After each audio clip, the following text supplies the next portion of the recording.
希望台湾跟大陆能够经由交流取代围堵，对话取代对抗，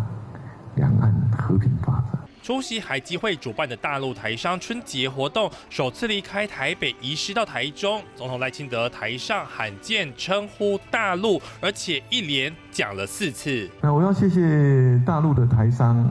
对台湾经济的贡献，希望能够跟中国大陆大家能够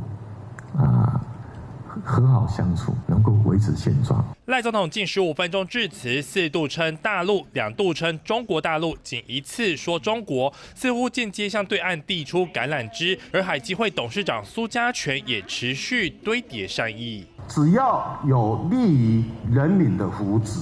我们都愿意递出橄榄枝。愿新的一年，两岸多一分理解，